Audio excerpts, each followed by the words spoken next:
Ask people what they want out of life, and you'll likely hear the big things: recognition, wealth, achievement, freedom, status.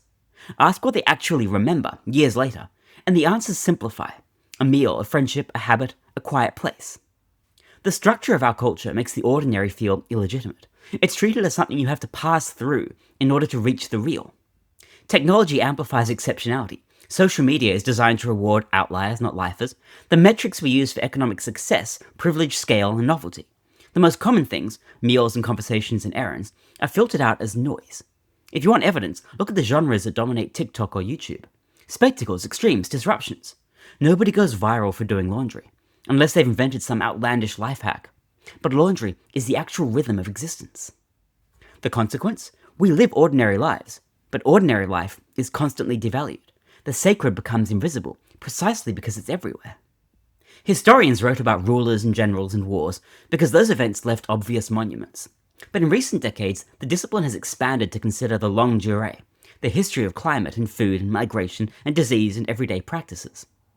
Braudel history of the Mediterranean focused on grain prices and ship routes and the cycle of seasons, and it was radical because it forced us to confront the possibility that the background of history was the real substance all along.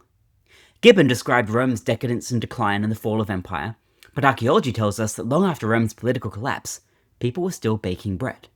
The empire as narrative was over, but the empire as daily life continued. Civilization is not defined by emperors alone. It's as much about wells and kitchens and fields. And they rarely make it into the biopics, but they keep people alive. Tocqueville in early America noticed that democracy thrived because of ordinary habits, not heroic speeches, local associations, committees, town meetings, and the voices of everyday folks. And none of these echo through the centuries, but they formed the backbone of civic life. Tocqueville argued that when these ordinary practices weaken, societies risk replacing substance with spectacle. Does that sound familiar? Novelists more than any of us seem to grasp this. Jane Austen filled her novels with conversations and carriage rides and parlour visits. Nothing happens in the grand sense. There's no alien spaceship hovering above the city ready to destroy the Earth. But her books endure because they capture the texture of social life. Proust made a whole cathedral of memory out of tea and a small cake. Virginia Woolf wrote essays and novels about meals, rooms, and time passing in a house. Even Homer, remembered for gods and battles, filled his epics with food, weaving, farming, and homecoming. Tolstoy makes the point clearest. The spiritual climax of Anna Karenina is Levin mowing grass alongside the peasants, feeling a rhythm that connects him to the earth. The growing good of the world depends more on unnoticed kindnesses than on celebrated deeds. If you're searching for the sacred ordinary in literature, you can practically pick up any enduring work and find it in those pages. Writers seem to know instinctively that life isn't lived as a sequence of highlights. It's lived in repetition, in chores, in minor joys, and in quiet fears. So why do we struggle to value the ordinary? A couple of explanations stand out.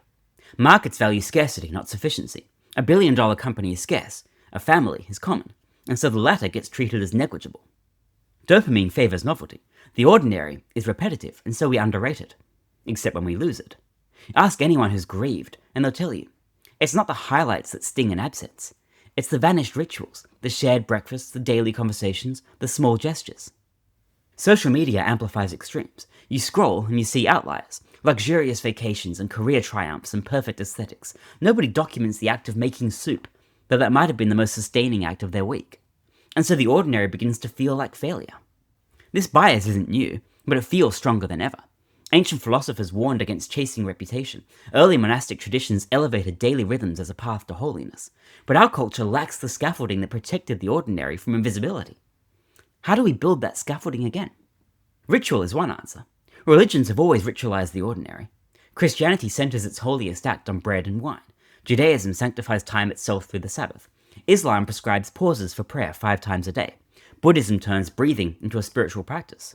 All of these traditions invented their own exotic spectacles, but their adherents find their faith in the tasks that everyone already does. We all eat, rest, and breathe. Ritual prevents the ordinary from dissolving into invisibility.